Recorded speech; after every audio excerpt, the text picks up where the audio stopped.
Welcome to the ultimate guide on caring for your Monstera Adansonii. This stunning plant, often referred to as the Swiss cheese plant, has become a favorite among plant enthusiasts for its unique, hole-filled leaves and easygoing nature. Native to Central and South America, the Monstera Adansonii thrives in tropical environments, but with a little knowledge and attention, you can recreate that atmosphere in your home. Whether you're a seasoned plant lover or new to the world of indoor gardening, this comprehensive guide will provide everything you need to keep your Monstera Adansonii healthy and flourishing. The origins and natural habitat of Monstera Adansonii. To understand the care needs of the Monstera Adansonii, it's helpful to know where it comes from. This plant is native to the tropical forests of Central and South America, where it grows as an epiphyte, meaning it climbs trees and other plants to reach sunlight. In the wild, it enjoys a humid, warm environment with dappled sunlight filtering through the forest canopy. These natural conditions offer insight into what makes the plant happy in your home: humidity, warmth, and bright, indirect light. Epiphytes like the Monstera Adansonii are fascinating because they don't need to grow in soil in the wild. Instead, they draw nutrients and moisture from the air and debris around them.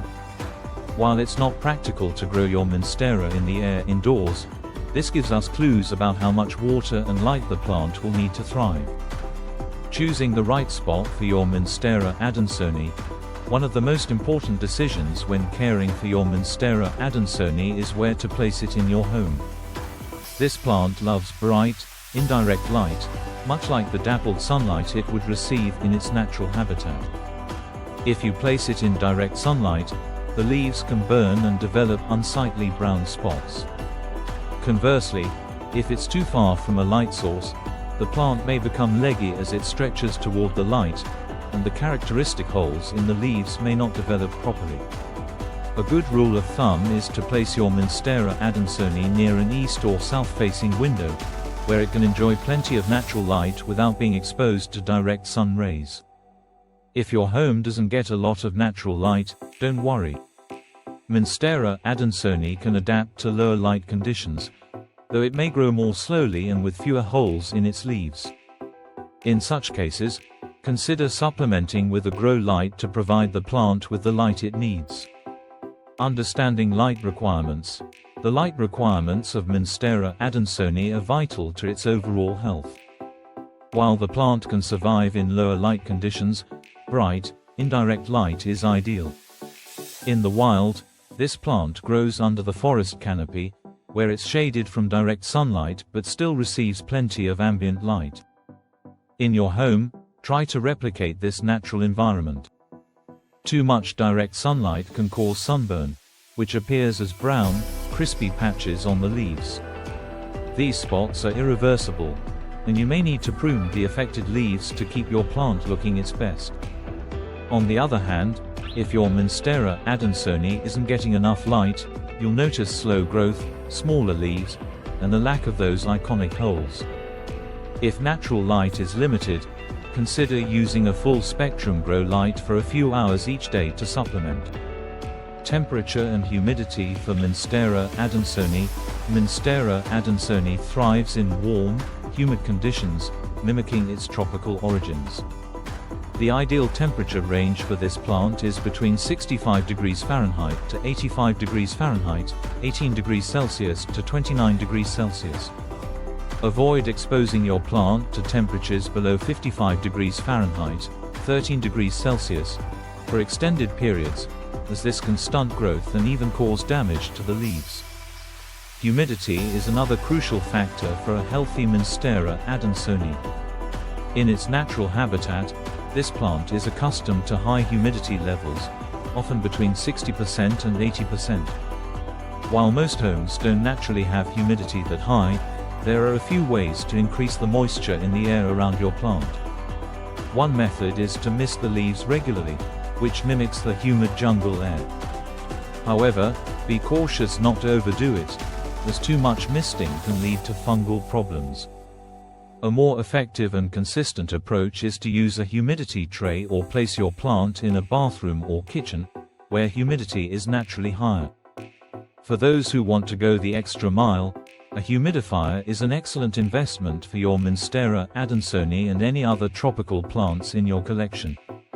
Watering your Monstera Adansonii. Watering is one of the most critical aspects of caring for your Monstera Adansonii. Like most tropical plants, this species enjoys consistent moisture but does not like to sit in soggy soil. Overwatering can lead to root rot, a common problem that can be fatal if not addressed early. The best way to water your Monstera Adansonii is to let the top inch or two of soil dry out between waterings. You can test this by sticking your finger into the soil. If it feels dry to the touch, it's time to water. Be sure to use room temperature water, as cold water can shock the roots.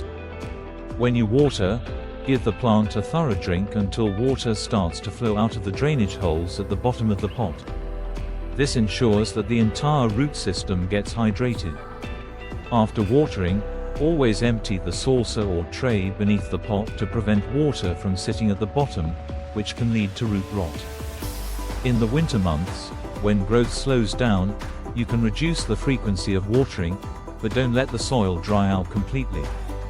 Monstera Adansonii will still need some moisture, even when it's not actively growing. Soil requirements. The right soil mix is essential for keeping your Monstera Adansonii healthy. In its natural environment, this plant is an epiphyte, meaning it doesn't rely on soil for nutrients and water. However, when grown indoors, it needs a well-draining soil mix that retains some moisture but doesn't stay waterlogged. A good potting mix for Monstera Adansonii should be light and airy, allowing for adequate airflow around the roots. A combination of regular potting soil, perlite, and orchid bark works well. You can also add a bit of coconut coir or peat moss to help retain moisture without making the mix too heavy. If you prefer, you can buy a pre-made mix designed for aroids or tropical plants, which usually contains the right blend of ingredients. Just be sure that whatever mix you use allows for proper drainage, as Monstera Adansonii is prone to root rot if left in soggy soil. Fertilizing your Monstera Adansonii. Like all plants, Monstera Adansonii needs nutrients to grow strong and healthy. During the growing season, which typically runs from spring through early fall, it's a good idea to fertilize your plant once a month. A balanced, water-soluble fertilizer works well, or you can use a formula specifically designed for tropical plants. When fertilizing, be sure to follow the instructions on the package, as over-fertilizing can damage your plant's roots and leaves. It's always better to err on the side of caution and use a diluted solution rather than a full-strength dose. In the winter months, when the plant's growth slows, you can reduce or even stop fertilizing.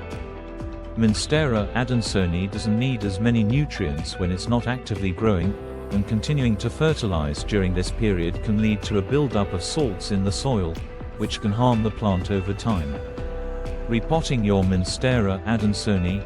Monstera Adansonii is a fast-growing plant, especially in ideal conditions, so it will likely need to be repotted every 1-2 years. Repotting gives the plant more space to grow and refreshes the soil, providing it with new nutrients and better drainage. The best time to repot your Monstera Adansonii is in the spring or early summer, when the plant is entering its active growing season. Choose a pot that's 1-2 inches larger in diameter than the current one to give the roots more room to spread out. When repotting, gently remove the plant from its old pot and shake off any excess soil. Be sure to check the roots for any signs of root rot or damage, and trim away any affected areas with clean scissors. Place the plant in its new pot, fill in with fresh soil, and water thoroughly. Pruning and propagation. Monstera Adansonii can be a bit of a climber, and with proper care, it can grow quite large. Regular pruning helps to keep the plant in shape and encourages healthy, bushier growth. To prune your Monstera Adansonii, simply use clean, sharp scissors or pruning shears to trim away any dead, damaged, or yellowing leaves. You can also cut back any overly long vines to maintain the plant's shape. If you're interested in propagating your Monstera Adansonii, the best time to do so is in the spring or early summer.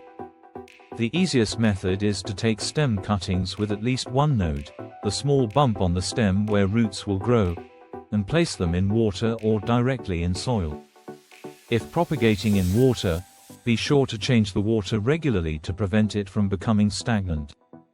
After a few weeks, roots should begin to form, and you can transfer the cutting to soil once it's well established.